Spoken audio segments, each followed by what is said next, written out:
I'll start in just a minute as soon as like a few more people join.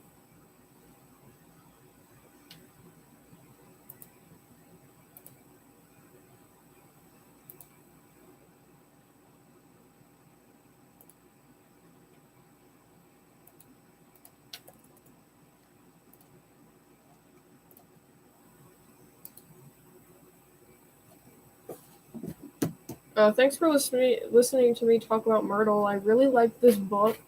Mom got it for me thinking it was just some random puzzle book, and then it turned out to be my next hyperfixation. So that's always fun. If you can chat, say hi, pretty please.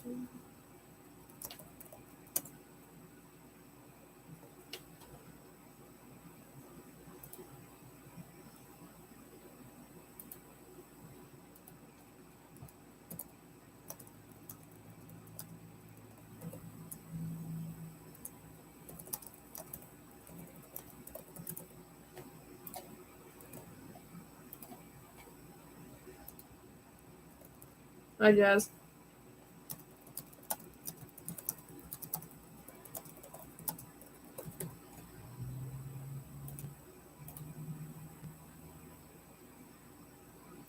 Why can I not start this? Okay. There we go.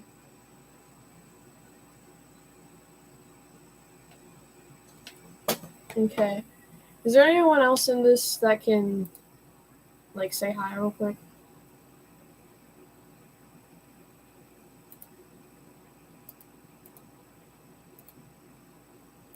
Is Luna here?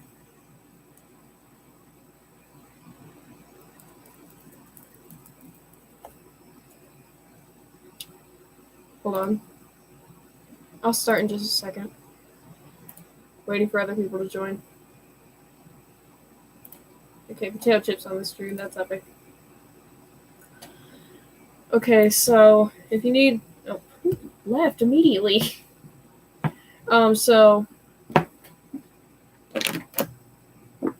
I got this book. I got this book whenever I was going to camp at the local college. It was a 2-week camp, and Mom got me a puzzle book since I'm not allowed to have my phone, which is why I was inactive for like 2 weeks during June. And she's like, "Oh, this will be a nice puzzle book. Here, let me read the back. Join Deductive Lodgeco and investigate murders most foul in Myrtle Volume 1. The first of their kind. These humorous mini-mystery puzzles challenge you to find who done it, how, where, and why. Examine the clues, interview the witnesses, and use the power of deduction to complete the grid and catch the culprit. Together, you'll uncover a buried secret beneath all of the murders and a message that can only be decrypted when you solve them all. Packed with illustrations, codes, and maps, and brimming with wit and intrigue, Myrtle Volume 1 is the must-have detective case book for the secret sleuth and everyone. God, I love this book. Okay, let me start, I guess. My favorite character in this, like... I won't spoil it. Y'all are willing to sit here for a while and just listen to me, right? Please chat, right? Y'all are listening to... Y'all are...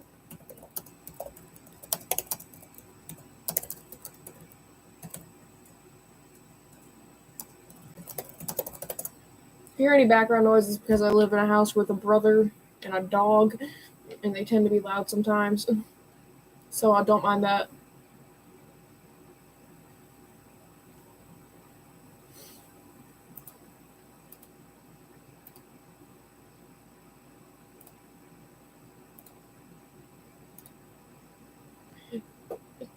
Oh. Okay, so anyways. Let me find where to...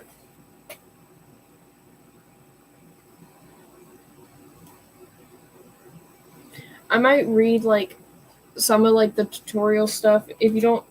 It's okay if you don't get it. I'm just gonna read... Never mind. Sorry, I'm just... full of, I guess it could be described as, like, energy or adrenaline, because I'm, like, really excited to share this with y'all. I gotta get started. It's already been 6 minutes, and I haven't done nothing. I haven't done anything. Okay. Elementary. During the course of the following 25 mysteries, Deductive Logico's life was forever changed. He went from being a fresh-faced student straight out of deduction college to the grizzled detective he is today. He learned things he had never suspected, and he saw things he would never forget. Thankfully, he always carried with him his deductive wits and his deductive kit. Exhibit A, single, it's fine. So, no matter how confusing his cases became, he could always figure them out. Okay, so, oh, it's okay if you fall asleep halfway through, Jazz. I'm not gonna, I learned from last time, I'm not accidentally gonna show my face for a split second, so this will be on YouTube if you want to listen to it. Okay, so we have this card and Fedora Ping confirm Logico's membership number SKLM KLM in the detective lab. Okay, so there is a mechanical device for reading and writing a detective code. So it's basically each letter of the alphabet is like the opposite. For example, A is Z, so like A. Let me just type it in chat. A equals Z, and so on. It's really easy once you get the hang of it, but you gotta look back sometimes. There's the magnifying glass. Logico uses this to find clues and to read the fine print. Made of crystal from Emerald Industries. This is relevant, I swear. VHS tape and book. A mystery tape from Midnight Movies and a novel by Dame Obsidian. Plus a Detective Club bookmark. And cup of coffee, the perfect fuel from solving armchair mysteries. The cup once belonged to General Coffee himself. This is relevant, I swear. Anyways, let's continue. Okay, so I won't go into, like, the whole, like, mystery thing. I'll just read, like, the beginning of it, and then... Okay, so, number 1, Murder in Hollywood. When Deductive Logico was invited to a fancy dinner party at a mansion in Hollywood's Hills, he thought he had finally made it. Unfortunately, he was not the guest of honor. He was there to solve the murder of the guest of honor. Just so you know, there are 100 mysteries in this book. It's okay if you fall asleep. The thing is, wherever Logico goes, someone dies. Like, actually.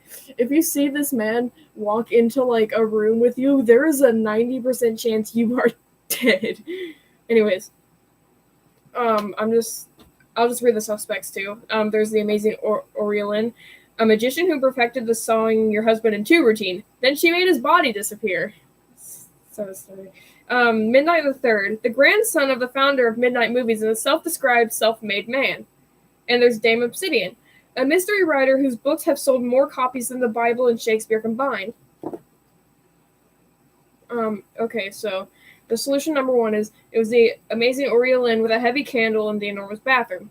Basically, what it is you say the suspect, the weapon they used, and the and where it happened. If you got the book, if you could see the book, I guess I might be able to pull up something, but I'm not sure. If you saw the book, it would make a lot more sense, I swear. But there is a story, and I love it very much.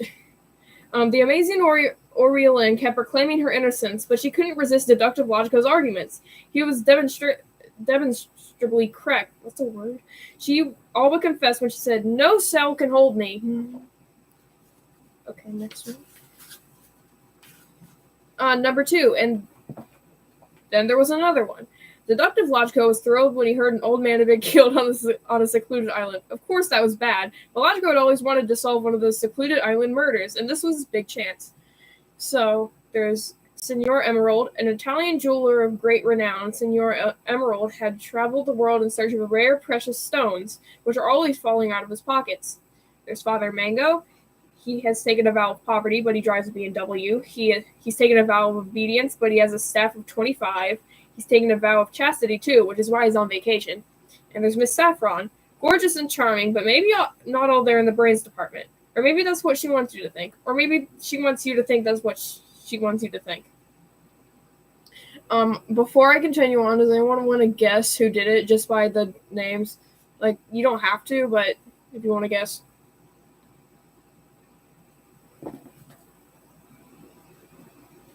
Oh, well. So, solution number 2. It was Father Mango with the harpoon in the docks. At first, Father Mango argued, then he swore, then he cursed. Finally, he admitted defeat, saying, "How could you do this to such a holy man of God?" By the way, Father Mango means like a priest or something. If for my non-American viewers, which is I think like 2 of y'all. Okay. Murder 3. The Art of the Kill. Detective Lodko visited an art museum, which was very confusing to him. No murder was as baffling as some of these paintings, so he was quite relieved when an experimental artist was killed in mysterious circumstances. Finally, something he could understand. So the suspects are Captain Slate, a real-life astronaut, the first woman to travel around the dark side of the moon, and also the first to be suspected of murdering her co-pilot. Bishop Azur, a bishop in a local church. She has been known to pray for both her friends and her enemies. Of course, she asks for different things. Blackstone ESQ, I'm not sure what that stands for, like ESQ or something. Incredibly talented, the most important skill for an attorney, getting paid. Okay, answer to 3. It was Captain Slate with a glass of poisoned wine in the entry hall. Logico really enjoyed explaining the precise details of the murder because it was clear what they meant. As Captain Slate realized she was going down, she muttered, "I should have stayed in space." You hear pauses because my hands are bad at flipping pages. Don't mind me. Okay. 4. The last train to murder. Once he got back to the mainland, Detective Logico took a train. Unfortunately, somebody else took the life of the conductor. Now the train was racing down the tracks, and nobody knew what to do except for Logico. He knew he had to crack the case. The suspects are Vice President Mauve, a vice president of Techco Features. If she asks you to step into her metaverse, politely decline. Chef Aubergine. It is said that she once killed her husband, cooked him, and then served him at her restaurant. It's not true, but it's the fact that it's said about her tells you something. Philosopher Bone. A dashing dark philosopher who pioneered the ethical theory that he is not responsible for his actions, but he should be paid for them. You hear me stammer? I'm bad at reading occasionally, so my bad.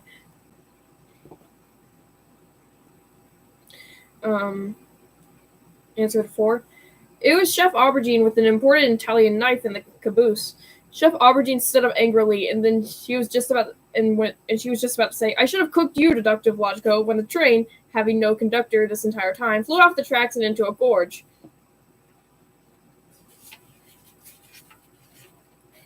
With some ASMR of page turning.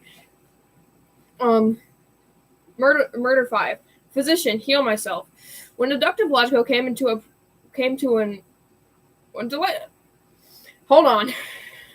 When Deductive Logico came to in a private hospital, he knew his injuries wouldn't hurt half as much as the bill. But his surgeon, Dr. Crimson, offered a trade. If he solved another patient's murder, they'd give him a 2% discount. He immediately agreed. This man has like minor brain damage, and he's like a concussion or something. He passed out, okay? And it's like, "Hey, there's been a murder. Could you solve it? We will give you a $2 discount." Or 2%, whatever. It's like $2. And he's like, "What a steal." Anyways, the suspects are Officer Copper. The best part of being a policewoman criminal is that you can cut out the middleman and fail to investigate your own crimes. Dr. Crimson, she's the smartest doctor she's ever met, according to her, and she's probably right. Yeah, she smokes, but if she gets cancer, she'll find a cure. And Sister Lapis, a nun who travels the world, doing God's work on his dime. Her habit is cashmere, and her habit is spending. God, I can't read. Okay. Answer 5. The solution to murder 5. It was Officer Copper with a vial of acid in the parking lot. Officer Copper did not enjoy being accused of the murder she had just committed, so she immediately leapt to her feet and declared, "I am a police officer. I am above the law."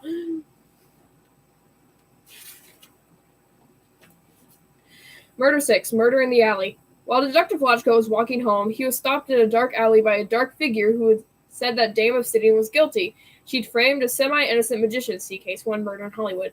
Before the dark figure could say any more, he was murdered. So epic, guys. The suspects are General Coffee, an espresso connoisseur who once set his men to die in the jungle to harvest a single bean.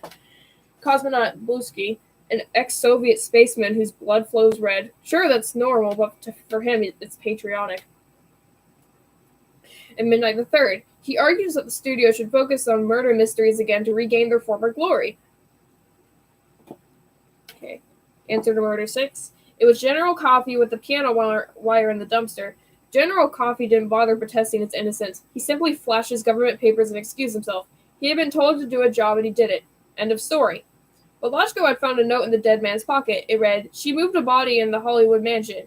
And if that were true, if the murder actually took place in the screening room, it would mean that the amazing Aura Lynn had been framed by the mysterious Dame Obsidian. Logico had to investigate. Y'all enjoying this so far? Is my voice crusty? It might be. It's like 4 p.m. Hi, Mooney. We're on Murder 7, and there's like 100 of them. Don't worry, you're fine. God, I love this book. Murder 7, a quaint little village slaying. Deductive Logico traveled to Dame Obsidian's quaint little village, and immediately, Logico learned a new word, Vicar. He didn't know what it meant, but he knew how to use it in a sentence, like, "The Vicar has been murdered, and I'm going to find who done it." The suspects are Dame Obsidian. One of her most famous books is about a mystery writer who frames an innocent magician. Suspicious. If, to whoever's joining now, they're in the first mystery, a magician called the Amazing Aura Lynn has possibly been framed by Dame Obsidian, just so you know. Deacon Verdigris, a deacon in the church. She handles the parishioners' donations and sometimes their secrets. Earl Grey, like the tea.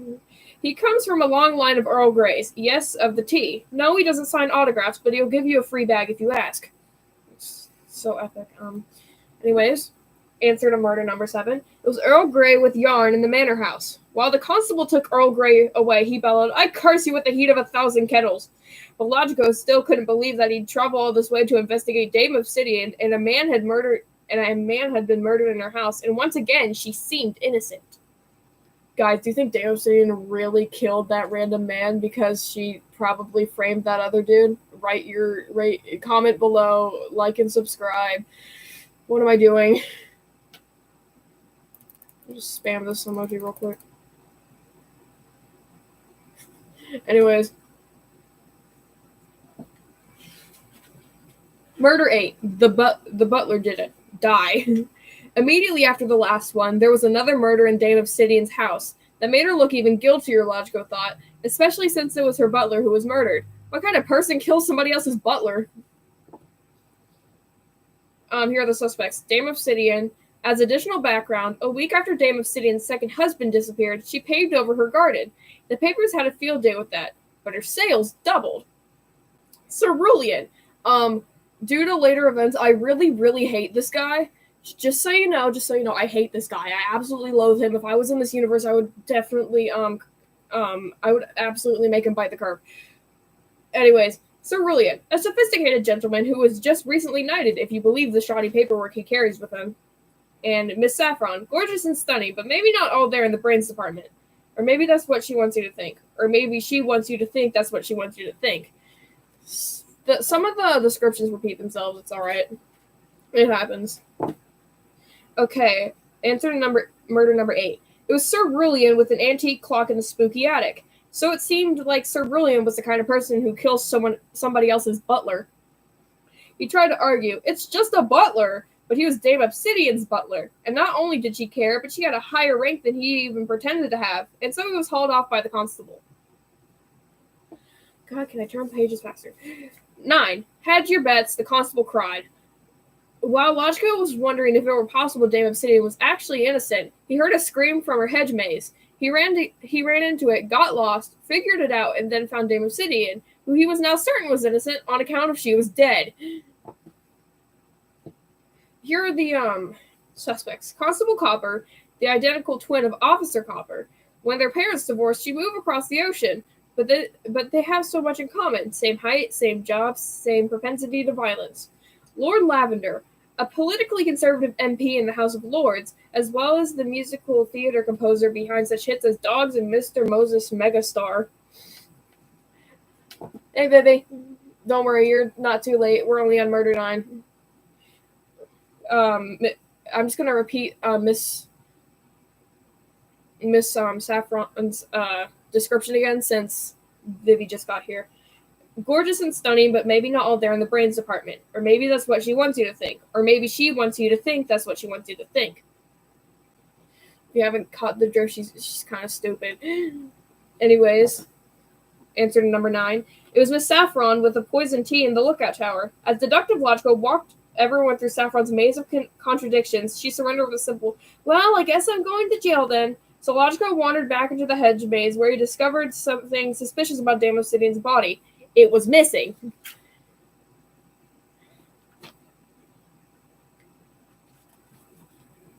Murder 10. Eat, drink, and be merry, for a jerk just died. Miss Saffron or Dame Obsidian, Vivi? Who sounds a lot like you? Miss Saffron?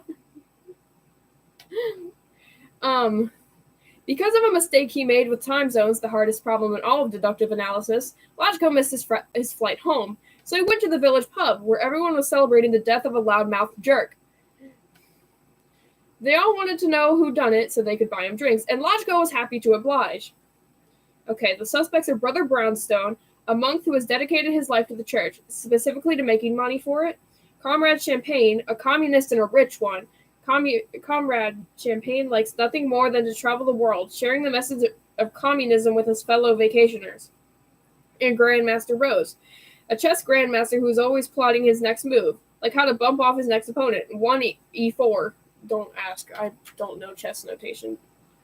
Okay, anyways. Answer to murder number 10. It was Grandmaster Rose with a crystal ball in the center bar.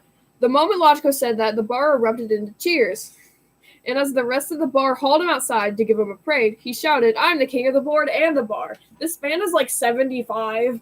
How old is this? I don't actually know how old he is. I assume he's old. Dude, I'm fidgeting so hard right now. I'm so excited to be reading this to y'all. Literally, no one else knows about it except for, like, whoever's here and my camp friends. There is nothing. There's not a fandom for this book except for me. Oh, yeah, you can, Vivi. I'm probably not going to read, like, the hints, like, the clues and evidence, because that would take too long. But if you want to guess just based off of the person, I'll give you that. Anyways, 11. The case of the coffee shop killer. Once Deductive Logico was back home, he went to his favorite coffee shop in order to ponder what had happened to Dame Obsidian. While he was lost in thought, a barista lost her life. He couldn't save her, but he could solve her murder.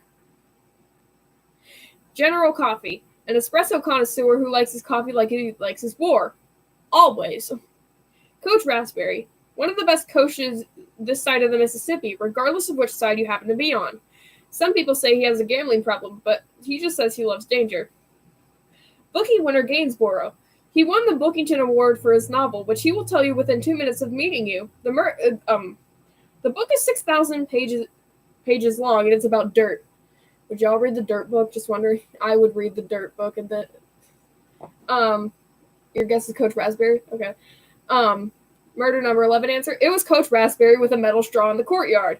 Coach Raspberry was hooting and hollering while the other patrons dragged him away.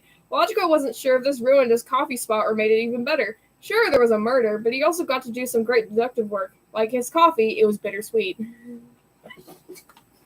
It is a little hard to guess off the names, but right now, since it's an easy mode, and also because there's only like 3 people, it's pretty easy. Murder 12. The mysterious mystery of the bookshop. Hold on, let me read that again. The mysterious mystery bookshop mystery. Okay. Deductive Logico decided to investigate the mystery of Dame Obsidian by investigating the mysteries of Dame Obsidian. So he went to a local mystery bookshop. But the first mystery he found was the death of the bookshop proprietor. I talk faster than my brain, my bad. Suspects Captain Slate, a real-life astronaut, the first woman to travel around the dark side of the moon, and also the first to be suspected of murdering her co-pilot. Comrade Champagne, a communist and a rich one. Comrade Champagne likes nothing more than to travel the world sharing his message of communism with his fellow vacationers. And Director Dusty, a true filmmaker. The only thing he cares about is getting his movie made, no matter what. So if you want to go ahead and guess, you can.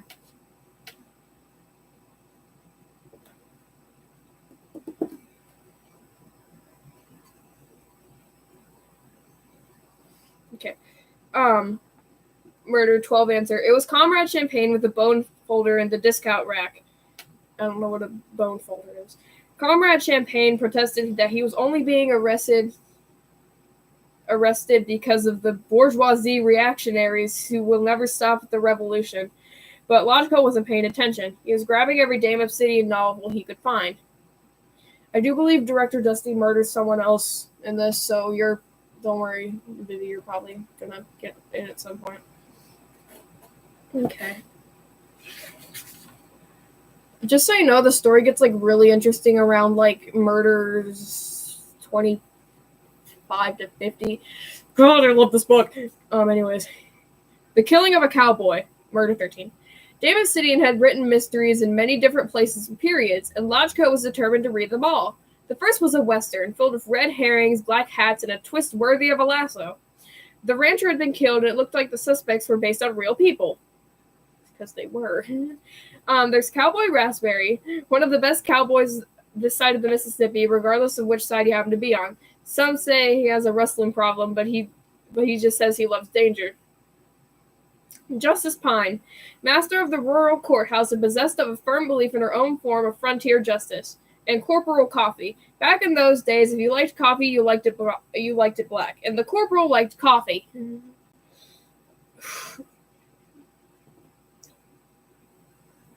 Dude, I'm dehydrated. Hold on. Oh, no. Where'd it go?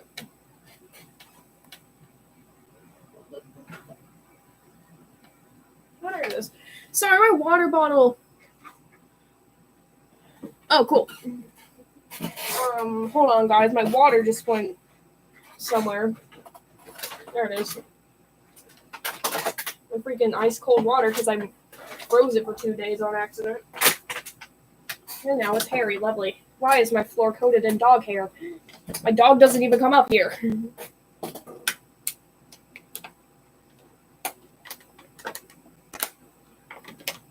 Anyways, y'all ready for me to continue on? Any guesses for who might have done this? Do you need me to read anything? I'm just gonna throw that water bottle away. It's covered in hair. Do you have any guesses for okay, so Cowboy died. Okay. Dame Obsidian had written mysteries in many different places and periods, and Logico was determined to read them all. The first was a western filled with red herrings, black hats, and a twist worthy of a lasso. A rancher had been killed, and it looked like the suspects were based on real people. Cowboy Raspberry, one of the best cowboys this side of the Mississippi, regardless of which side you happen to be on. Some people say he has a wrestling problem, but he just says he loves danger. There's Justice Pine, master of the rural courthouse and possessed of a firm belief in her own form of frontier justice. And Corporal Coffee. Back in those days, if you liked coffee, you liked it black, and the corporal liked coffee. These are all based on like actual suspects. So that's fine. Any guesses before I read?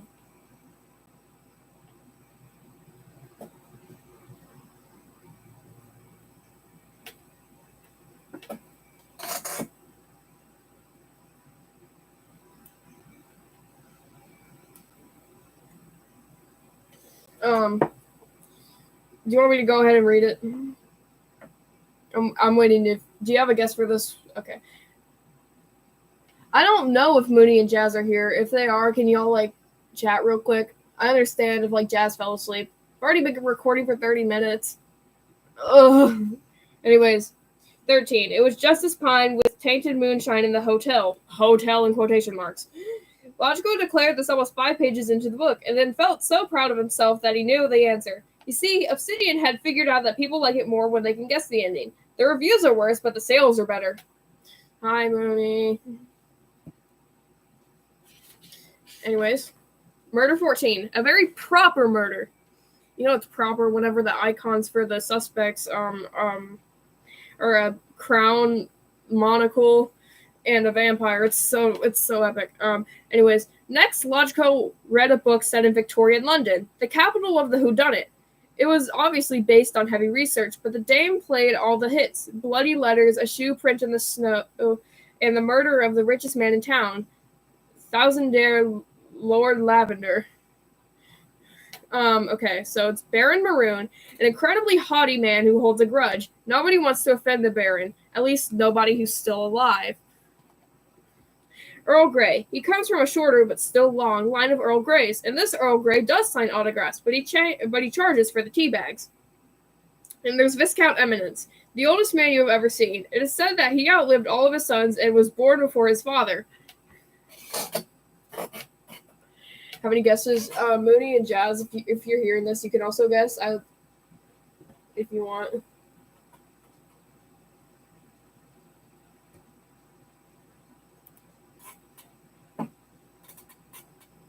Who Viscount Eminence? Do you have a guess, Mooney?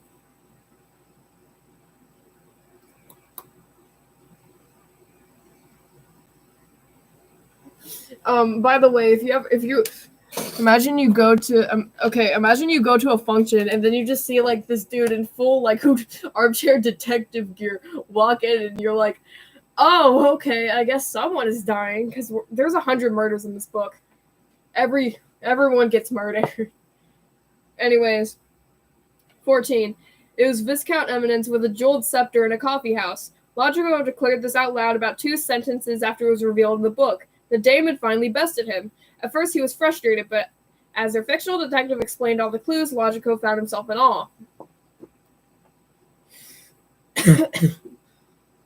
So, how's the weather for y'all? Is it warm? I know it is here in Kentucky. God help us. Okay. Number 15. The perplexing problem with the parrot. The next Obsidian novel was set in the world of piracy. I love pirating. And it was full of thrills, chills, and multicolored beards. Logico was enthralled by the twist in the first act when Blackbeard's parrot was murdered. Oh man, Logico thought, whoever crossed Blackbeard is in trouble. Okay, suspects. Blackbeard, famous, feared, or respected for the beard. Bluebeard, actually a French wife murderer, and not a pirate at all. No Beard, his name used to be Redbeard, but then he shaved. A part-time pirate. God, the names in here are so stupid. Oh yeah, me too. It's supposed to rain tomorrow, so hopefully the weather cools down because it is almost fall. I would like it to be cold. Okay, 15. It was Blackbeard with a cannon in the Pirate Cove. The final scene was devastating. Blackbeard, it turned out, had blacked out, and when he learned what he'd done, he was broken, shouting, "My beloved parrot! Why? Why?" Honestly, Logico thought it was a pretty emotional ending, and the book was so well researched. There were maps of the Pirate Cove showing where it was in the real world even, but when Logico turned to the final page, he got to the acknowledgments, and he read something he thought was pretty strange. If my body ever disappears, contact my agent. Foreshadowing. I love foreshadowing. 16. 15% of murder. Deductive Logico went to Dame Obsidian's literacy agency to look for a body. He found one, but it wasn't Dame Obsidian's. It was the body of a powerful agent dead in his office. Editor Ivory. Suspects. Editor Ivory. The greatest romance editor of all time. She invented the enemies to lovers genre, and she was the first person to put a naked man on the cover of a book. Assistant Applegreen. Her father is a principal, and she's making him proud. But you know what she's not making? Enough money. She's 5'3". Dang, I'm taller than her.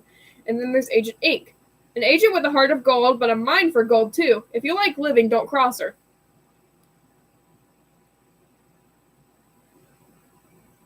Any guesses before I read?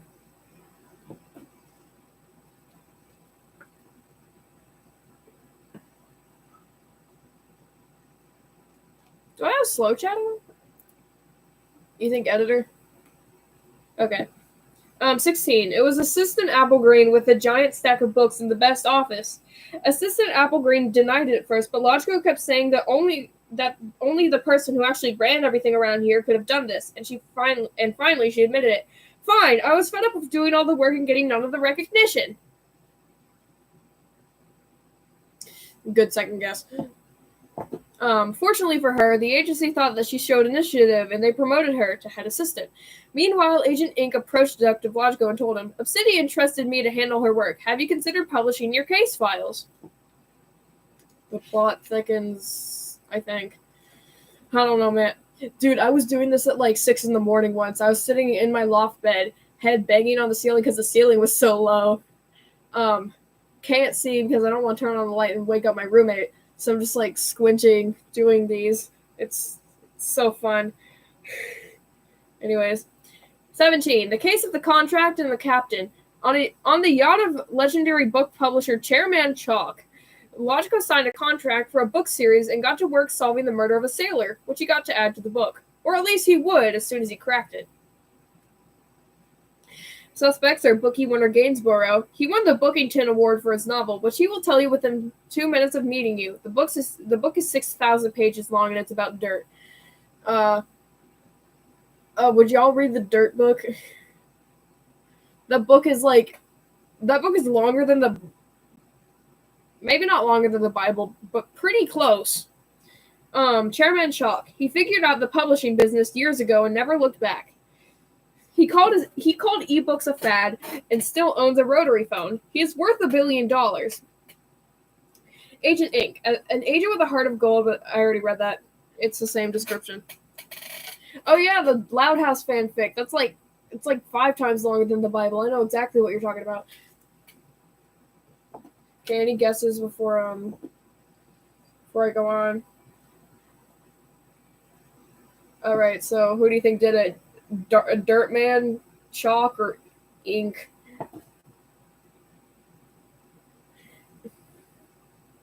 All right. It was Bookie winner Gainsborough with a baby shark on the deck. Where did he get that? We don't ask. As Bookie winner Gainsborough was led away in handcuffs, he shouted, "Curse you, Logico! Whatever your accomplishments, I promise you this, you'll never win a bookie. Mark my words, Logico, you'll never win a bookie." Murder 18. Throw the bookie-winning book at them. That year, at the 138th annual Bookington Awards, Seductive Logico was nominated for one of the most prestigious awards, the Best Debut Murder Mystery Puzzle Book based on a true story. Unfortunately, right after the winner was announced, that's what I'm saying, the president of the Bookington Society was killed. But who done it? And who won the bookie? Suspects. Philosopher Bone, a dashing dark philosopher who pioneered the ethical theory that he is not responsible for his actions, but he should be paid for them. Deductive Logico. He was finally there for the actual murder, which means he's a suspect. Silverton the Legend, an acclaimed actor of the Golden Age, now in his golden years. God, why does my mouth produce so much spit? Don't mind me. Murdle should be a TV show. Do you know how? Do you know? Oh, you mean philosopher? I'll just assume you meant philosopher. Anyways. 18. It was philosopher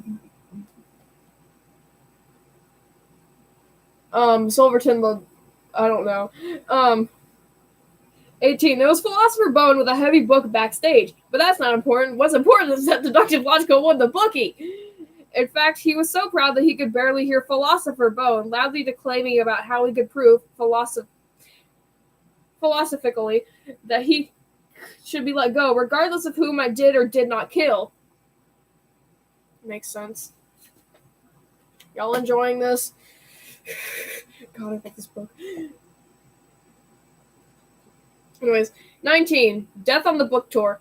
Deductive Logico's publisher asked him to go on a book tour to promote Myrtle Volume 1, but they had to cancel one of the stops because a bookstore owner had been murdered by one of their other authors. But due to his ethics in publishing, they couldn't say which stop was canceled. He had to figure it out himself. Suspects. Chancellor Tuscany. As the head of Deduction College, she has deduced the best way to get away with murder. Only in theory, of course. Secretary Celadon. The Secretary of Defense, and someone who is personally responsible for a number of war crimes, some of which are now named after her. Okay. Vice President Mauve. A vice president of TechCo Features. If she asked you to step into her metaverse, firmly refuse. It's like Mark Zuckerberg of the Myrtle world, except like she's actually a murderer at some point. I won't disclose when.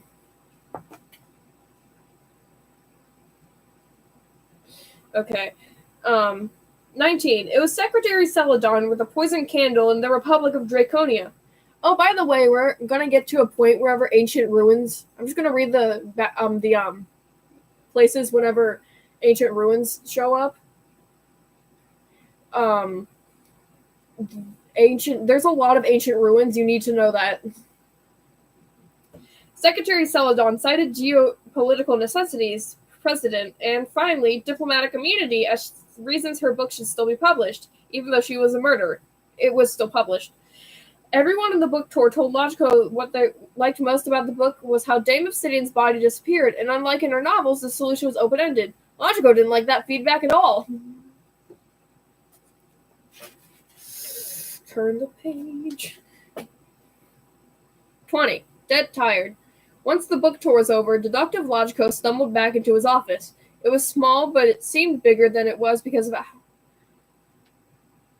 Oh, cool.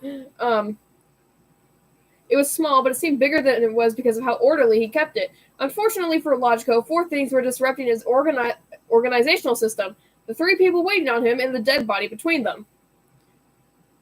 Oh yeah, I forgot he has an office. Anyway, suspects. Cosmonaut Bluesky, an ex-Soviet spaceman whose blood flows red. Sure, that's normal, but for him it's patriotic. Dr. Crimson. She's the smartest doctor she's ever met, according to her, and she's probably right. Yeah, she skydives, but if something goes wrong, she'll calculate just how to fall. General Coffee, an espresso connoisseur who once made a pot of coffee so strong that it killed a man. Okay. What number is this? 20? We're only a 5th way through, and it's already been, like, almost an hour. This book is thick, by the way. Espresso guy? It was Cosmonaut Bluesky with a deduction college diploma in the waiting room. Don't worry, General Coffee kills some dude later. Cosmonaut Bluesky expressed regret for what he had done. He had meant to kill Deductive Logico, and he mistook this person for him. Nevertheless, communism shall prevail. Logico Logico admired his optimism, and when he logged onto his old computer, he found a message. Meet me here. There's something I want to show you. Then there was a printout of an old pirate map with an X that marked the spot. It was signed D.O. It's not thicker than the Harry Potter books, actually. No, still not, even though it uses 2 pages just to do one murder because it has to give you all the information. Plot thickens even further, I think. I don't know. I'm tired. It's like 4:19. It feels like 7. Also, how is your night going to anyone whose time right now is like 11 p.m.? Anyways. Murder 21. Oil kill you for this. Deductive Logico followed the old pirate map. It led him to an oil field at the edge of an ocean. When he arrived at the X, he saw Dame Obsidian was already there, as were 2 other people, or 3 if you counted the body. Hey, look, the ancient ruins are here. Oh yeah, time is also 4:20. I'm talking about like Mooney and Jazz who live in that time zone. The suspects: Chairman Chalk. He figured out the publishing. Yeah, you already know. He has a rotary phone. He calls ebooks a fad, and he's like 20,000 years old. Midnight the Third, maybe the only person capable of returning midnight movies to its former glory. Dame Obsidian, back from the dead, but Logico remembered when an interviewer asked how she got all of her ideas for all her fictional perfect murders, and she chuckled for about 2 full minutes. Oh, this is where the ancient ruins start showing up, by the way. If you want to guess I'll just read off the... I'll read off the locations if y'all want to guess that too. An oil derrick. They're digging another well right now with this massive derrick. The offices, air conditioned to such a low temperature that it uses most of the energy the field produces, and the ancient ruins. You can see them from the edge of the field, silhouetted in the light of the setting sun.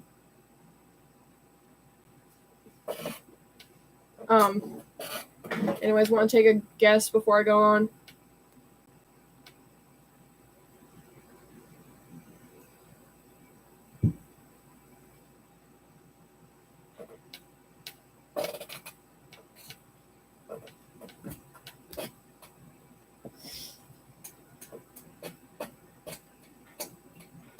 my slow chat is on or not. It might be. You're not spamming, I promise. You're actually you're participating. I appreciate it. Okay.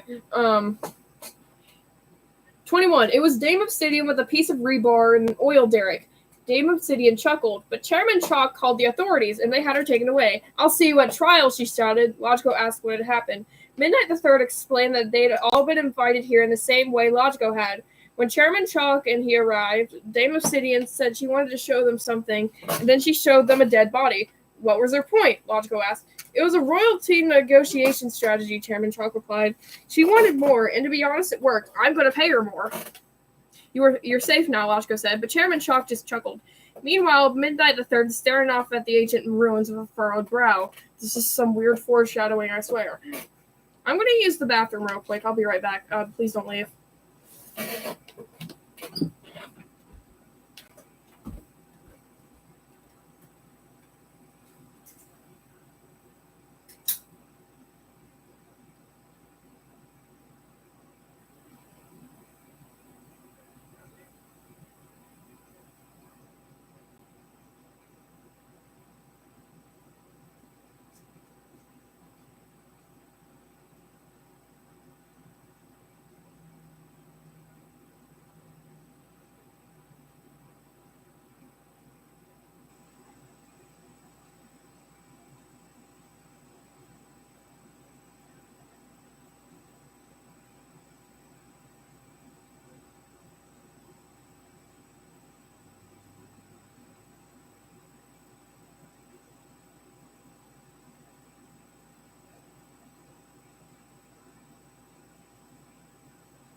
Okay, I'm back. Thanks for not leaving.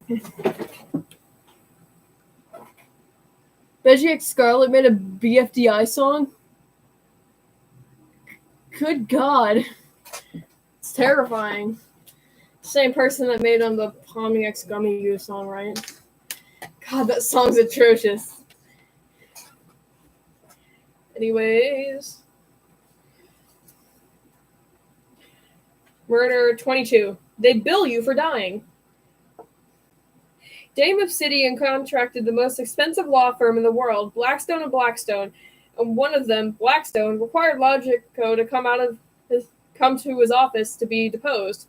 Unfortunately, when he got there, Blackstone was indisposed, also known as dead. Anyways, the suspects. Dame Obsidian had an army of attorneys. That's where she got the idea for her book, The Army of Attorneys I Have. Vice President Mauve, a vice president of TechCo Futures. If she asks you to step into her metaverse, walk away quickly. Blackstone-esque. The other one, incredibly talented, the most important skill for an attorney, getting paid. Oh, by the way, it started pouring down rain and then immediately stopped as soon as I got out of the bathroom, so that was kind of weird. The dog was shivering like crazy, and it's not even let me check the weather real quick. I don't even think it's thundering at all. It's slightly heavy rain. I can open the right app, hold on. Yeah, the rain's supposed to stop in 14 minutes. It's not that bad. It's not even that heavy. Anyways. I know Mother Nature's listening to me. I don't know why she'd want to listen to some random 13-year-old ramble on about, murdle. But oh well. Anyways. We're on 22. God, I gotta search through these. It was Blackstone-esque with a marble bust in the partner's office. Benji makes a cozy cafe song. Do not curse me with that. It's terrifying. If I become that big of a thing to where I get a song made about me, I will actually start to weep. Anyways, Blackstone disputed each of Logico's claims, relying on intricate and subtle arguments that even Logico had difficulty following. But the long and short of it was, he was probably not going to see any jail time for it, as after all, this was the service he provided to his clients. Epic. Yeah, my dog was shivering like she'd just seen a ghost or something because she was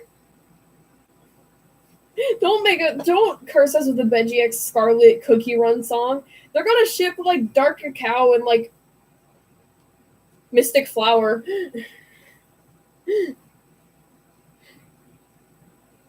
Anyways, 23. The courthouse killing. It was finally the day of Dame Obsidian's trial, and Logico wore his finest raincoat to the courthouse. He hoped to see justice done, but instead of justice, he witnessed a murder. Was the death of this clerk connected to Dame Obsidian, or just another everyday killing? Suspects. Coach Raspberry. One of the best coaches this side of the Mississippi, regardless of which side you're on. Officer Copper. Ever since she murdered that guy, Officer Copper has been on administrative leave, which is when they leave the administrative work to her. Father Mango is taking a vow of poverty, but he drives a BMW.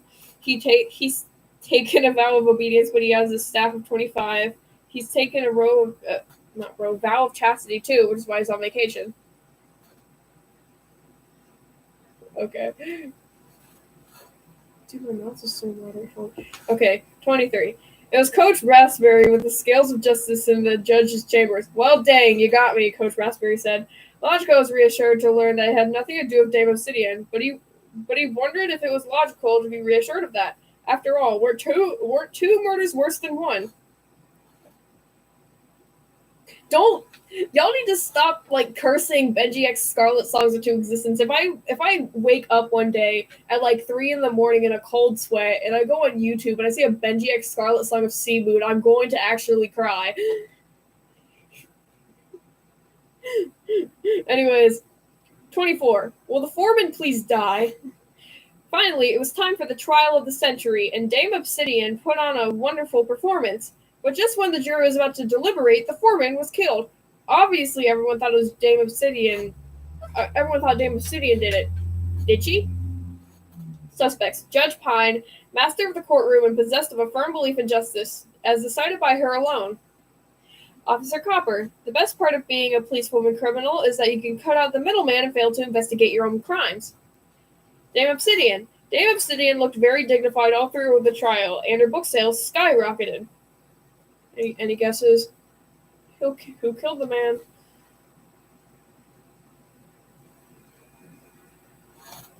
I'm gonna stop this poll real quick.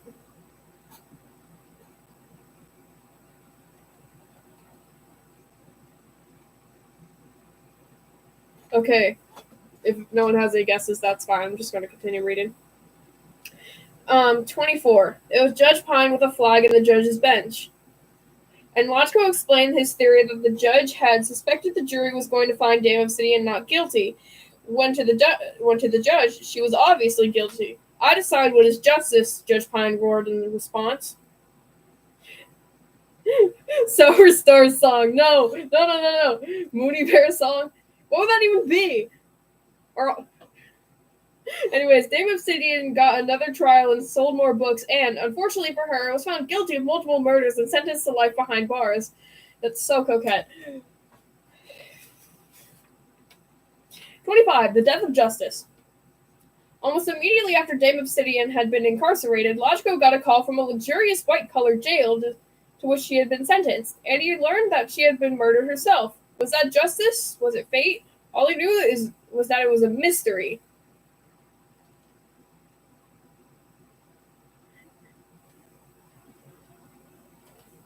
You all need to stop with the Benji X Scarlet. A Mooney Bear X Jazz song? Jazz, if you're awake, what are your thoughts on this? No, they're gonna... Hold on. Small break. They're gonna make... If Myrtle gets popular, they're gonna make, like, a song with, like, the worst people to ship, like Dame Obsidian and Logico, and I'm going to actually start weeping violently. Anyways... Suspects are Secretary Celadon, the Secretary of Defense, and someone who is personally responsible. She committed war crimes. The amazing Aurea Lynn. She blames Dame Obsidian for her incarceration, which makes sense, since Dame Obsidian framed her. Miss Saffron. Miss Saffron also blames Dame Obsidian, though it's a little less sympathetic coming from her because she was actually guilty. Oh my god.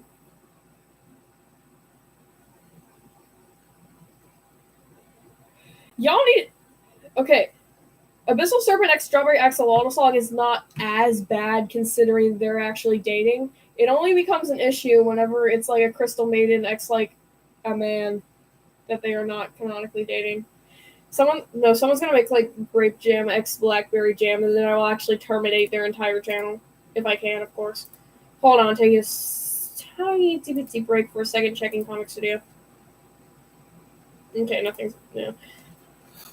Anyways...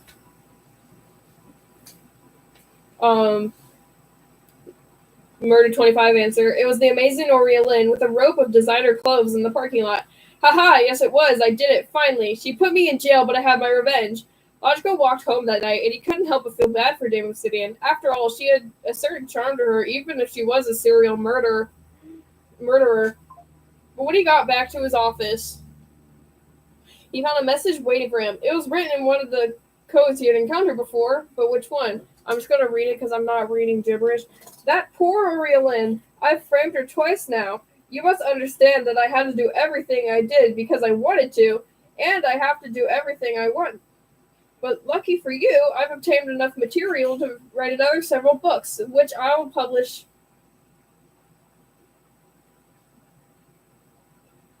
What is that word? Posthumously? So I won't need to kill for a while until next time. Toodaloo. Detective Code. I heart Detective Code. Exhibit B, and it's just a bunch of signs and stuff. Occult Medium. Over the next 25 mysteries, Deductive Logico investigated some of the strangest phenomena in all the world, including astrology, alchemy, and aliens. But one thing remained the same. Wherever Logico went, murder seemed to follow. To help untangle the high strangeness of the next 25 puzzles, Logico was aided by this astrological and alchemical primer, Exhibit B seen to the left, which provided him with the key information he needed to solve these often unsettling cases. Logico didn't believe in the occult, but he also didn't believe in turning down free help, because the mysteries were getting harder too. And these mysteries must examine statements of the suspects. The murderer will always lie, and the suspects, blah, blah, blah. Yo, what would a Logico X Dame Obsidian song sound like by Benji X Scarlet? It's the worst ship you could actually make in that in the in the Myrtle verse, by the way.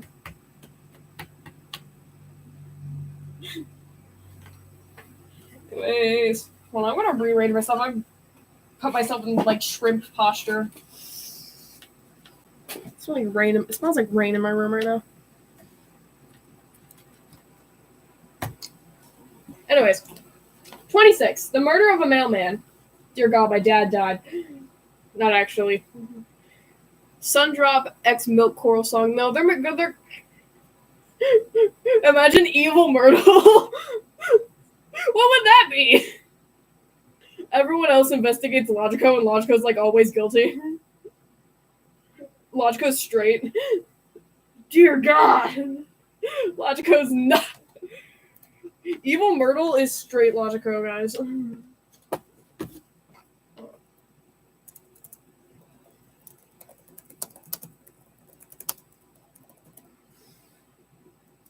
Scariest thing ever. Scariest thing ever is straight Logico. Absolutely horrified. Andromeda X Air song. No, they're gonna make like because like Milk Dromeda is like what is like what the Milky Way is gonna be called when it merges with Andromeda. That implies the existence of like the ship of Milk Cookie and Andromeda Cookie, and I don't like that. I don't like that at all. Anyways, Deductive Logico went to check his P.O. box, but instead of finding a royalty check for Murder Volume 1, he found that a mailman had been killed, and the whole place was closed. Neither rain nor shine, thought Logico, but they closed at the first sign of a murder. Whoa. Suspects. Dr. Crimson. She's the smartest doctor she's ever met. According to her, and she's probably right. Yeah, her diet is horrible, but if she has a heart attack, she'll operate on herself. God, why does my mouth generate so much freaking spit? Mayor Honey. He knows where the bodies are buried, and he makes sure they always vote for him. And General Coffee, an espresso connoisseur who prefers the smell of coffee to napalm in the morning. I would too, I'm going to be honest.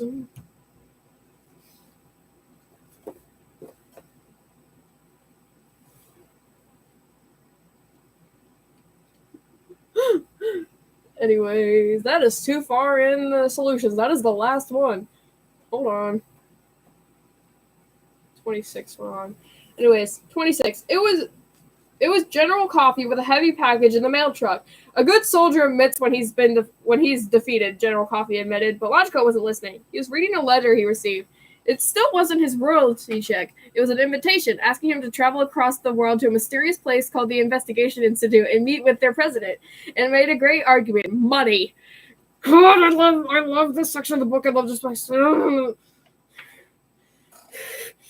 God, I love this book so much. Murder number 27. A mysterious murder in the mysterious woods. Driving through the mysterious woods gave Deductive Logico the chills, but maybe that was because his AC was on full blast. Pretty soon, he had to pull over, partially to solve the murder of a hitchhiker, and partially because his car died. So epic. By the way, if I have to leave soon, it might be, but I will continue this, like, tomorrow, but I am watching the Barbie movie with... Yeah, I know I'm fangirling. Thank you, Vivi. Mom's making me watch the Barbie movie, but I might continue live streaming around like 7:30 to 8 if I don't watch the full Barbie movie. I know half of y'all, I know a good chunk of y'all would be asleep, but like, you know. Anyways, suspects. Coach Raspberry, one of the best coaches this side of the Mississippi, you know, whichever side you're on. Officer Copper, the best part of being a policewoman criminal is they can, you can fail to investigate your own crimes. Grandmaster Rose, a chess master who is always plotting his next move, like how to bump off his next opponent. 1e5. There's 3 dots, so therefore you gotta... Strawberry Wine Lily song.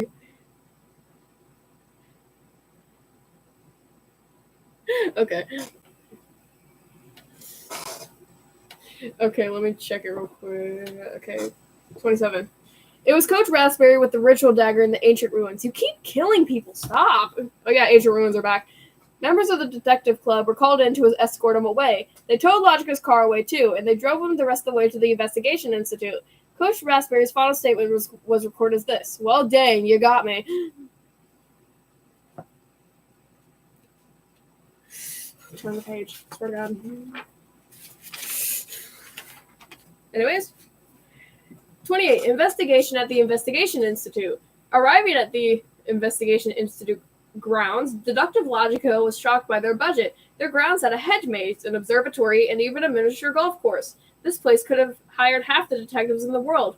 Why him? And who killed the groundskeeper?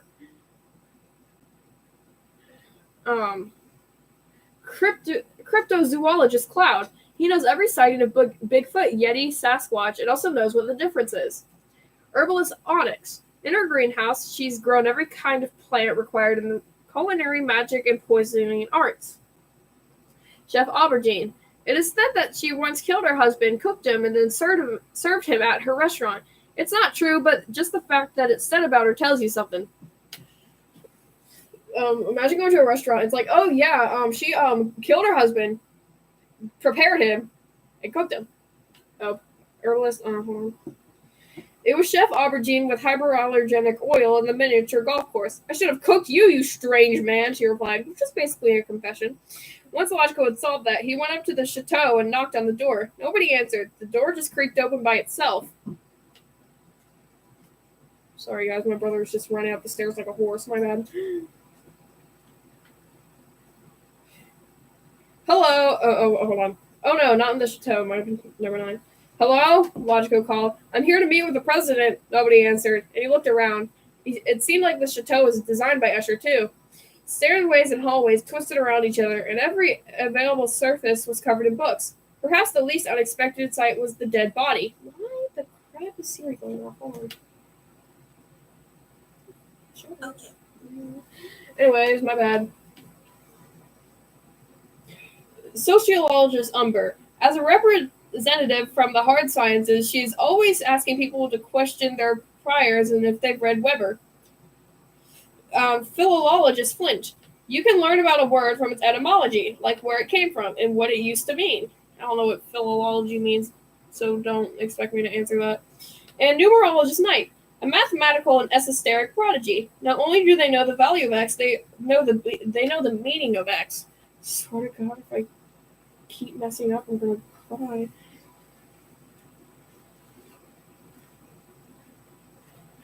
Answer to 29. It was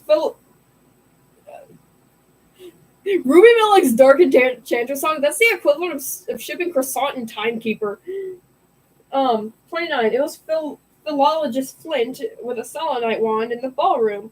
While Philologist Flint protested his innocence, Logico wore him down until he said, I have known the etymology of regret. Now I know its meaning. Now Logico was led to the highest office in the chateau, and he knocked at that door as well, and once again it opened by itself.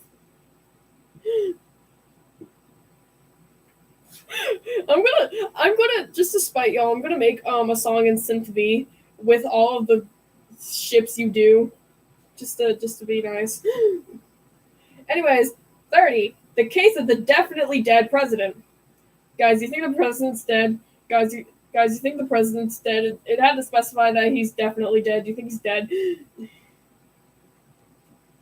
I was about to introduce my favorite character. Sunflower X carrot cake song? That's just illegal. That's illegal. Anyways, 30. The case of the definitely dead president. Deductive Logico went to the president's office and said, I'm here to meet with the president. Unfortunately, they said the president's dead, but nobody had left the room. So instead of meeting with the president, he worked to solve his murder. Moon Fairy Eccentric. Guys. Anyways, hold on. Let me just flip to the page so I'm ready. Anyways, numerologist Knight. A mathematical and esoteric prodigy. Not only do they know the value of Z, they know the meaning of Z. Herbalist Onyx. Same thing. High Alchemist Raven. There's an old joke that all alchemists are high alchemists. Raven hates it. Okay, who do we think it is? If you don't want to guess.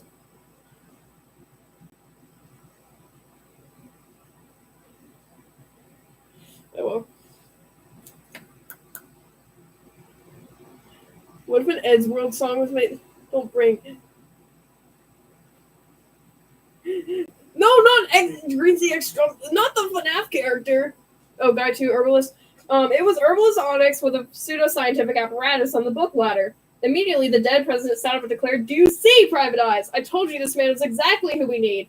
Then he turned to Deductive Logico and explained, I am Inspector Arashino, the president of the Investigation Institute. We investigate the mysteries of the world through any means necessary, whether empirically supported or not. We believe in everything until proven otherwise, and that's just what we want you to do. Prove otherwise. We'll send you to investigate mysterious cases, and you report back what you found. And in return, we're willing to pay you a whole lot of money. Logico replied, "You have me at a whole lot of money." Guys, it's my favorite character. I love Arashino very much. I definitely don't have an emotional attachment to Arashino at all. I love Arashino, guys. It's the closest I'll get to. Don't do Moondrop the FNAF character X Foxglove. Leave Foxglove out of this. Moody. Anyways. God, I love Irrational is like my all-time favorite character.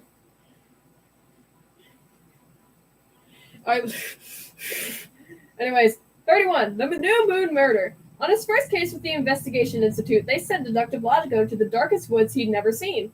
From these shadows, he watched a witch's Sabbath, thinking he was totally hidden. So we were shocked when 3 witches stopped the ceremony, walked over to him, and asked him to solve the murder of their sister witch. I'm not emotionally attached. I don't know what you're talking about, Vivi. Guys, I think my suspected autism is showing. Anyway, suspects. Lady Violet, the heiress of Violet Isles, the largest extrajudicial territory in the world. Good God. Stop using big words. Vice President Mauve, a vice president of TechCo Features. If she asks you to step into her metaverse, run. Vivi X Clement. I don't know who that is. The Duchess of Vermilion, a tall old woman of tall old secrets. If she's the murderer, it certainly wouldn't be the first time.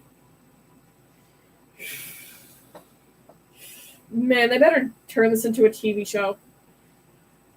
I need to see if I can contact the author and beg him to find somewhere where they'd turn this into a TV show. I would pay so much money for that.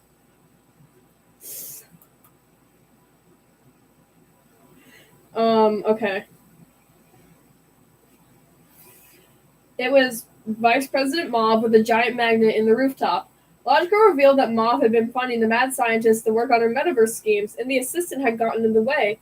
Logico proved it, and the Private Eyes came and took her away. She cried, "This is why we need a metaverse. No one could arrest me in the metaverse." Okay, Zuckerberg. That's his... Mark Zuckerberg, yeah. Okay. Murder number 32. Do not ship Selwyn to Geary and Purple Lily. No. No. You're just giving him ideas. He's watching us telepathically right now. If you're watching this, Benji X Scarlet, hi.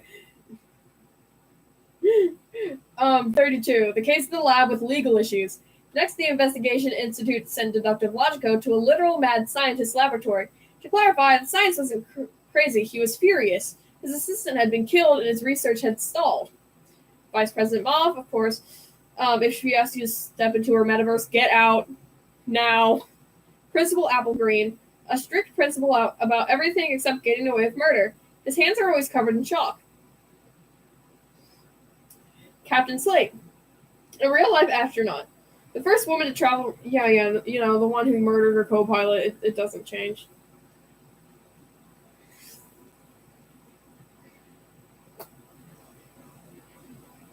Anyways, we're on 30. We're on 32. Did I really read the... My bad. 31's thing. It was Lady Violet with a broom in the thick forest. First, Lady Violet said she was innocent. Then she said she would hex Logico. Then the second declaration sort of undermined the first, and when Logico pointed that out, she started yelling about a conspiracy against her. This is just a plot to undermine my position in the coven, but the witches weren't having it. Mooney. Stop. Anyways, you already know 32 because I accidentally read it. 33. 33. A recent death in an ancient temple. Lovely. The Investigation Institute had been funding the excavation of an ancient temple, but while they were working on the project, one of the archaeologists was killed. Was it by ancient magic? They insisted Inspector Arachno accompany Logico to make sure that magic got a fair shake. Okay, just gonna read off Inspector Arachno's features just so you know them. He's 6'2", left-handed, green eyes, dark brown hair, and an Aquarius. Remember that. I think potato chips in here. I love that, like, I think, like, only, like, Mooney and, like, Vivi are the ones I can actually see on my counter. Man, y'all are so nice for listening to me. Anyways, suspects. Bishop Azur. A bishop in a local church, Azur has been known to pray for both her friends and her enemies. Of course, she asks for different things. Wait, Mooney, I have a good ship for you. Hear me out. For a Benji X Scarlet thing, I think Eternal Rose, and then like half and half would be like just a lovely Benji X Scarlet song. Anyways, her was Chancellor Tuscany as the head of Deduction College. Oh, it's okay, Vivi. As the head of Deduction College, she was deduced the best way to get the most money from alumni. Blackmail. Okay. I lost my place. Hold on. Anyways. Oh, by the way, my friend got the book. I think they found it just like in the wild at a Barnes & Noble. You can go to like your local Barnes & Noble. I don't know if they have those in Germany. Do they have Barnes & Noble in Germany, Mooney?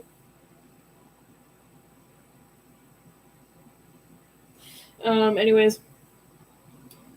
It was Bishop Azur with a... It was Bishop Azur with a skeleton arm in the grand entrance. Initially, Bishop Azur claimed that it was heresy to accuse her of murder. Then she claimed that she had to commit murder to stop heresy. Either way, it wasn't looking too good. Logico reported back. No ancient magic, just murder. Oh, you don't know what a Barnes & Noble is? It's like a bookstore. Just like look up Myrtle on Amazon and then you can do it. It'd be epic. Anyways, 34, the body in the graveyard. Next, Inspector Arachno wanted to go to a graveyard, so he used astrology to determine which graveyard they should visit, a method deductive Logico detested. When they got to the graveyard, the caretaker had just been killed. Inspector Arachno elbowed deductive Logico. See? God, I love these two. Anyways, suspects, Cerulean, a sophisticated... I guess I could stop reading these since y'all aren't guessing. Anyways... Suspects, Cerulean, Viscount Eminence, and Brother Brownstone. Just in case you didn't hear me the first time, I absolutely hate Cerulean with burning passion. You will find out why later. Anyway. 34. It was Viscount Eminence with a vial of deadly poison in the huge mausoleum. Viscount Eminence poisons had been causing people to hallucinate seeing ghosts in the graveyard, but before he could be arrested, he disappeared. All that was left was a piece of paper that read, "No jail can hold me." It's like foreshadowing to like the next book, I think. I don't know. I forgot.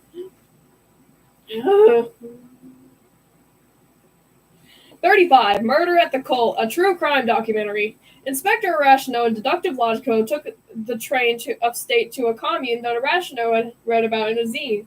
When they got there, they discovered it was a leaderless society, but only because their supreme leader had just been murdered. Can y'all hear me all right? I'm sitting in, like, the worst position ever right now. Anyways, the suspects are Assistant Applegreen, Philologist Flint. I still can't pronounce that word right. And Numerologist Knight. Hold on, I'm going to search up what Philologist means real quick. Oh, by the way, I went on Philologist. I went on DeviantArt to see if they made any, like, Myrtle, fan art. There is nothing there. Oh, okay, so humanists specializing in classical scholarship. Cool, I now know what that means. It's kind of mid. Anyways, there's no, like, y'all listening to me right now, and, like, my friends are the only people in the Myrtle fandom. And like not even my friends from around here, they don't show any interest in it. It's like only my camp friends. It's insane. Anyways, go fast.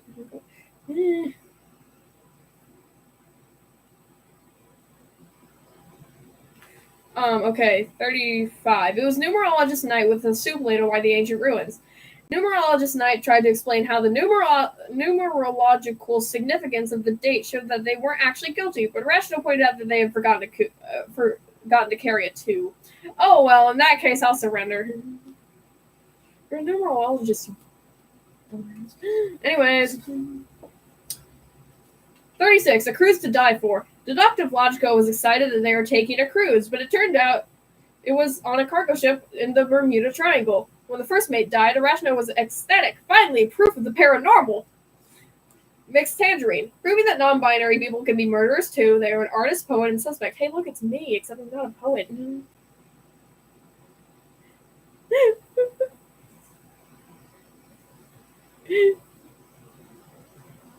Man, isn't Kalos like in France? Like. Oh, by the way, Galar is in the United Kingdom. I am going to Galar, guys. Anyways, Admiral Navy, the firstborn son of an Admiral Navy, who himself was the firstborn son of an Admiral Navy. It's kind of hard to remember. Also, non-binary murder suspect. That's so epic, guys. It's literally me, except I'm not blonde. Neither do I have hazel eyes, but I am left-handed. I am also 5'5". Captain Slate. You already know Captain Slate.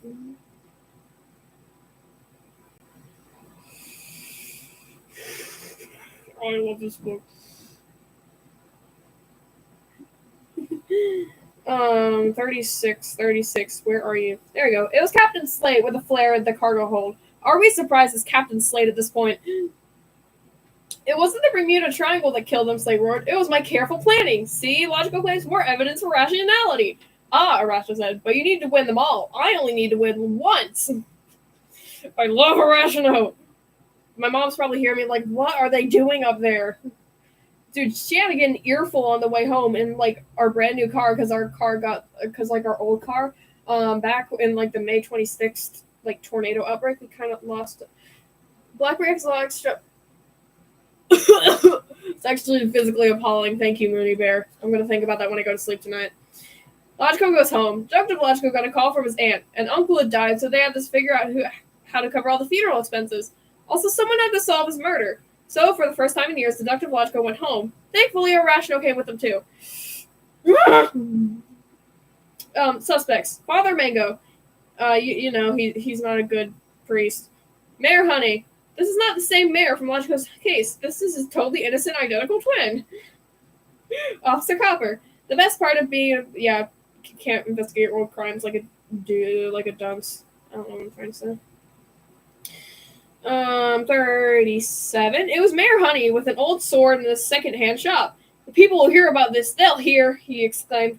But then once an advisor whispered in his ear, he began to say, you know what? On second thought, maybe the people don't have to hear about this. Choco Crunch X Nuclear Bomb X Necromancy?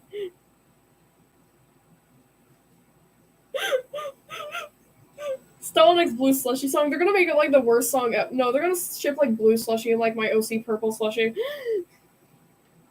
Anyways, Logico and Arachno laughed about that later that night, and then Logico asked him where he grew up. Arachno said, funny you should mention it. I don't think Choco Crunch died by a nuke. I think he just spontaneously combusted once, and or their house caught, or else like they like died in like a fire from like, I don't know, her mom like the grease trap like exploded or something. I don't know. Anyways, 38. Arachno returns to his estate. While they were in the Deductive Logico's hometown, Arachno had received a fax from his own. He needed to come right away. One of his many uncles had died. He had been murdered, and he needed to figure out who done it to settle the will. The suspect's Brother Brownstone, a monk who had dedicated his life to the church, that one. The Duke of Vermilion, like his wife, he is full of secrets, even some secrets from his wife. Astrologer Azur, a stargazer, full of wonder and questions about the exact time and place of your birth. Frostbell song. No, that's gonna make like Potato Chip like turn on the Frostbell ship because it's gonna be that bad. It's just the Gummy Goo song, except Olivia expired. Ugh. Anyways, 38. It was Astrologer Azur with a crystal dagger in the enormous bedroom. The stars say you'll pay for this, Logico, she exclaimed. Once the private eyes had taken her away, Logico told Arachno, I can't help noticing you might have grown up a little more well-to-do than I did. Arachno shook his head. Money isn't everything, Logico. 39. The case of the haunted hotel. Detective Logico and Inspector Arachno tried to check into a hotel they had heard was haunted. But when they got there, it was a perfectly lovely hotel, albeit a bit old-fashioned. There was only one problem. The housekeeper had been murdered. Anyways, suspects. Lord Lavender. You already know. He's a musical MP in the House of Lords. Yeah. Miss Saffron, stupid. Lady Violet, the heiress of the Violet Isles, the larger extra true. That one. There's no ancient ruins, surprisingly. They show up in like 20 of these. Anyways. It was Lady Violet with the poison muffin in the ballroom. Yes, I killed him. I loved him. He, a commoner, and he rejected me. Yes, he, a commoner. So I killed him. I would do it again. Would I do anything to bring him back? When Logico and Arachno returned to the Institute, they discovered the hotel had closed 30 years ago. When they went back, it was now an empty lot. Arachno claimed that was proof of the paranormal, but Logico said they must have just gotten confused by the address. Or maybe there had been some kind of gas leak. You're impossible, Arachno exclaimed. Oh, foreshadowing gas leak. It makes gas oil. I'll let you figure out the rest. 40. The big money, big bank murder. X octopus. Follow the money. Inspector Arachno said as he led Deductive Logico to the biggest bank he'd ever seen. Wherever there's money, there's murder. The teller's body attested to the truth of that. Suspects. The Duke of Vermilion. He's learning that his wife has secrets too, because his money is missing. Signor Emerald. An Italian jeweler of great renown, Signor Emerald has traveled the world in search of rare, precious stones, which are always falling out of his pockets. And Viscount Eminence. The oldest man you've ever seen. He's old.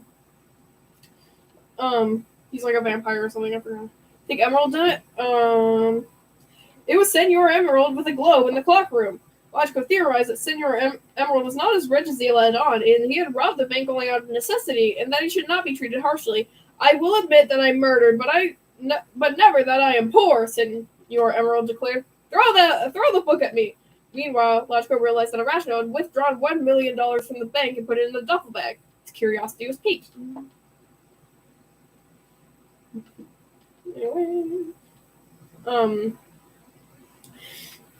41. The psychic who didn't foresee his death. The Institute had seen some promising data out of the PRL, Arachno said, using an acronym Logico didn't recognize. If they can prove this psychic is real, we're going to give them $1 million.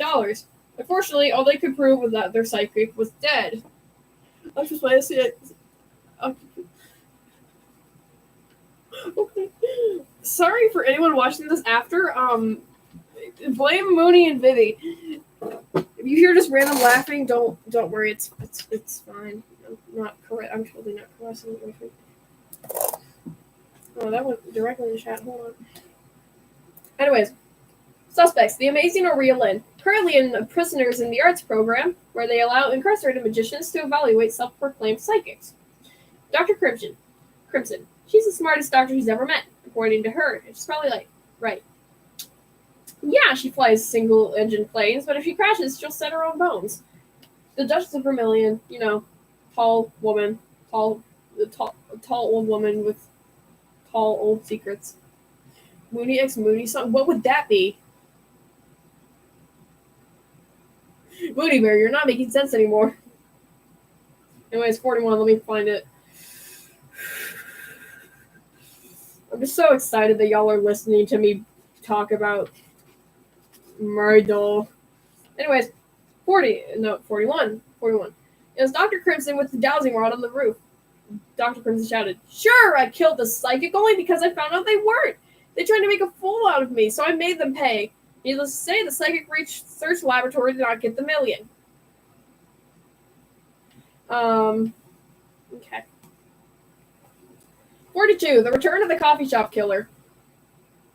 Dr. Lodko told Inspector Rashno that he knew a place where there were numerous occult phenomena. They took him to a coffee shop, but the moment they got there, they found the barista was dead. This is like the second one. These two cannot go anywhere together. Also, they're low-key on a date. Not low-key, not low-key at all. God, I love this book. Suspects. Sister Lapis. Bad nun. Like the song from Talking Rock. Grandmaster Rose. A chess grandmaster is always planning his next move, like what kind of latte to get. 2 QH5. I want to. General Coffee, an espresso connoisseur who has murdered several people, but is allowed to visit this coffee shop because of how well he tips. A lesson. Do not do a potato chip X Frostbill song. That is pedophilia. They're like centuries old, and potato chip is like 17. I wouldn't put Benji X Scarlet below it though, to be honest. 142. Hold on. It was General Coffee with the boiling pot in the courtyard. And finally, the coffee shop banned him, which was the worst punishment he'd ever received for a murder. When he'd been led away, Irrational asked Lodko what was so occult about this place. Lodko replied, "Their drip coffee is divine and their lattes are magical." Irrational tried a latte and agreed. "But I don't know if it qualifies for the million." "Oh, now that it'll cost you, you're a skeptic." They're low-key on a date right now, like, actually. God, I love this. Anyways, 43. The heinous crime of penguicide. Detective Lodko found Inspector Rashno weeping, and he asked him what was wrong. "An endangered penguin is killed," bawled the inspector. Lodko grabbed his shoulder and said, We're gonna solve his murder."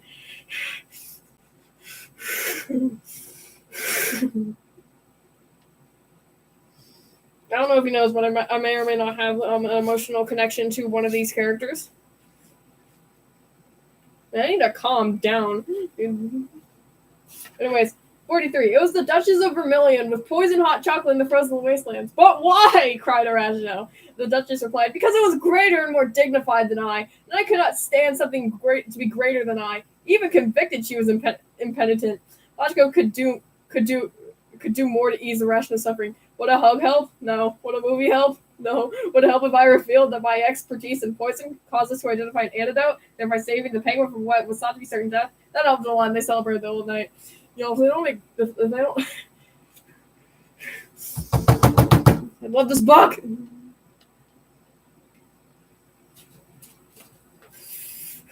Guys, what are your thoughts on this book? You should definitely tell me your thoughts on this book right now. Yeah. My brother just walked in and immediately walked out. He cannot handle the true power of me fangirling over Myrtle. Hey, look at that potato chip next to me.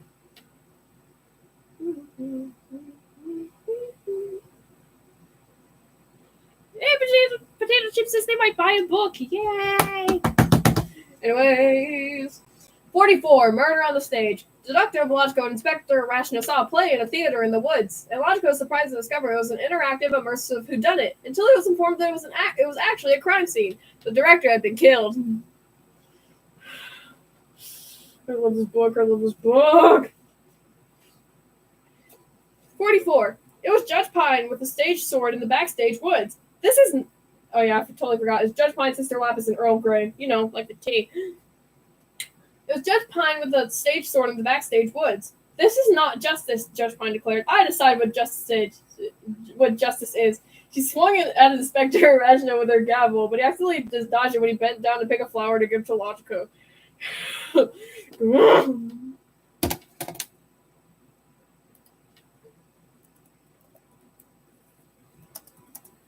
By the way, there's a thing later that made me completely very upset.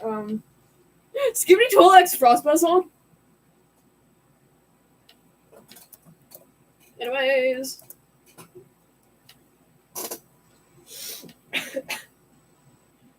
God, I love that.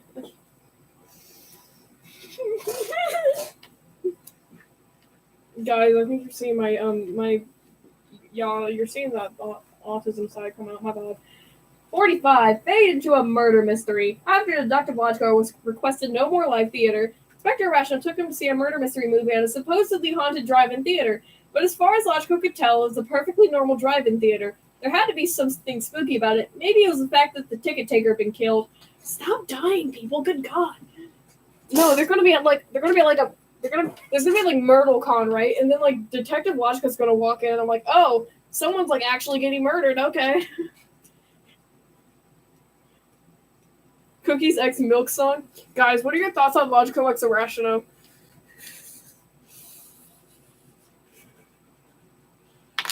Guys, I need your thoughts on that right now.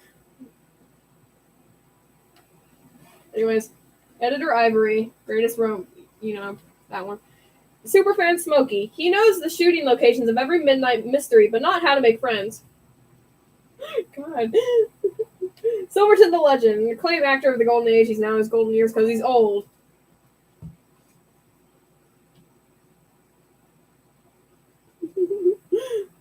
Potato Chip just said that Logico and Irrational is a silly ship. I agree. I love this book. Anyways, we go to 45.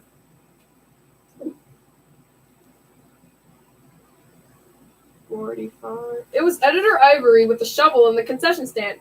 As she was led away, she yelled, "You won't DNF me, I'll be back. Oh, I'll be back."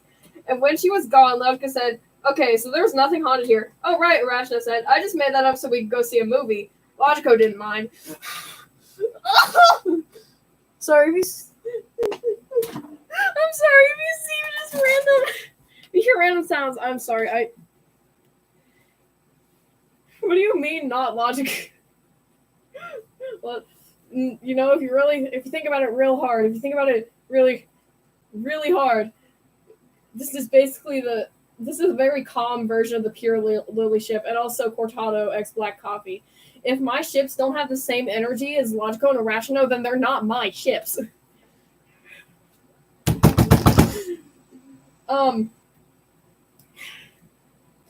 Oh, by the way, with your ships, my automatic assumption to how their relationship is, it's immediately Myrtle. You can thank this book that I'm reading right now. It's almost been 2 hours. A cruise to die for 2. Inspector Irrational had the Institute's new numerologist run the numbers, and she found that it was cheaper to take an all-expenses paid cruise than it was to keep flying everywhere. And so, finally, Irrational took Deductive Logico on that cruise. Their favorite memory was when they solved the murder of the first mate. It pains me to know they don't officially get together in this book or the second book. Me and my friend actually looked at the book to see if they got together, and they didn't. They better get together in the third book, or else I'm actually suing. Actually suing. Completely. Anyways. Admiral Navy. Admiral Navy. Father was Admiral Navy. Grandfather was Admiral Navy. Vice President of TechCo Futures. If she asks you to step into her metaverse, my God, get out now. I'm kidding. Oh yeah, I did make that ship, didn't I? Principal Apple Green. His daughter quit her high-paying job in publishing and moved to a commune, so you could say he's not taking this cruise to relax. I'd say. You guys should definitely buy this book. Okay, 46. It was Principal Applegreen with a toxic blowfish on the deck. Lachko started going through the whole thing, and he was just getting to the part that proved Principal Applegreen was guilty all along. But suddenly, there was a loud crash. The cruise liner had run aground. I grade this whole trip an F+, Principal Applegreen lamented. Oh my god, they're on an island. This is where the plot thickens the most, I think. I don't know. You guys should spam the flustered face. That's what I'm saying.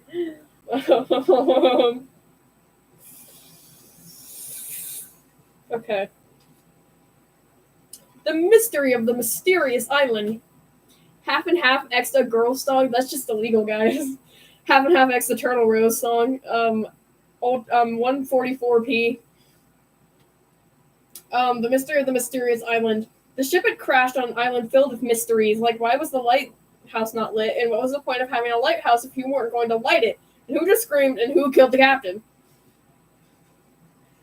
Miss Tangerine, non-binary killer, literally me, except I'm not blonde and I don't have hazel eyes. I have blue central heterochromia eyes, very cool eyes, kind of scary if I look at you wide-eyed.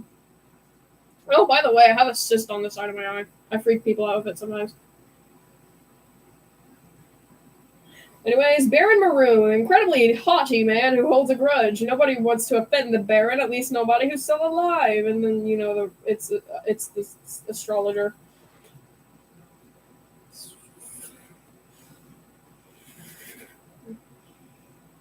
Hey, we're almost. Hey, maybe if I go a little bit faster, I might be able to finish this in 3 hours. Y'all listening to me, it's like 12 a.m. for Moody Bear. But it's the weekend, it's alright. It's kind of sad you don't have Labor Day because you're not an American. Eagle Screech.mp3. It was 47. It was Baron Maroon with an old sword in the dead woods. But when Lachko explained how he understood the Baron's frustration with the captain for crashing the boat, the Baron interrupted. You think that's why I killed him? That proves you're a bad detective. That's not why I killed him. I killed him because he slept with my wife. Legally speaking, that was not a good defense, so they tied him up and threw him in the lighthouse. But they had other things to worry about. Nobody had reception on their phones, and someone had smashed the radio on the ship. I didn't kill that man because he crashed the ship and endangered us all. He slept with my wife!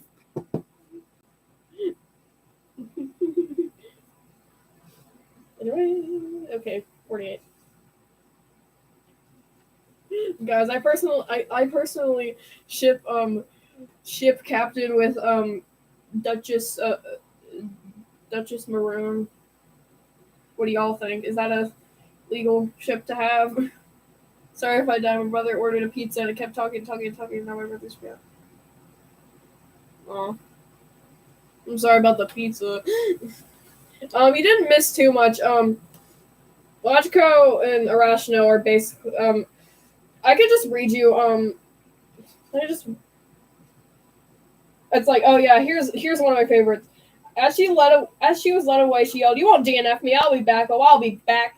And when she was gone, Lachko said, "Okay, so there's nothing haunted here." "Oh, right," Arashna said. "I just made that up so we could go see a movie." Lachko didn't mind. Yeah, any ship you have, I just immediately assume it's like the Myrtle dynamic. You need to stop swallowing like that. It's gotta be bad for me. Anyways, the body in the moonlit ruins. As the night came on the island, Lachko and Arashko split up to cover more ground, looking for clues and a way to radio for help. Lachko stumbled upon a ruined church bathed in the moonlight. Then he stumbled over a dead body. It was the second first mate. Stop dying, people! Anyways, Philosopher Bone, Brother Brownstone, and Sister Lapis, the holy people at the church, which is holy. Anyways, 48. It was Sister Lapis with a holy relic in the flooded pews. Sister Lapis laughed a strange, uncanny laugh when she was accused. Don't you get it? Don't you see? It wasn't the captain that brought us to the island. It wasn't the ship. It was the devil. Arashno conceded that was a possibility, but Lachko reminded her that she hadn't killed the devil. She had killed the first mate. The first mate of the devil, she roared. They tied her up and threw her in the lighthouse, and Lachko and Arashno spent the night trying to keep each other warm. God. Dude, I'm actually, kicking my feet right now. I need to sit right. I'm actually kicking my feet right now. I love this book.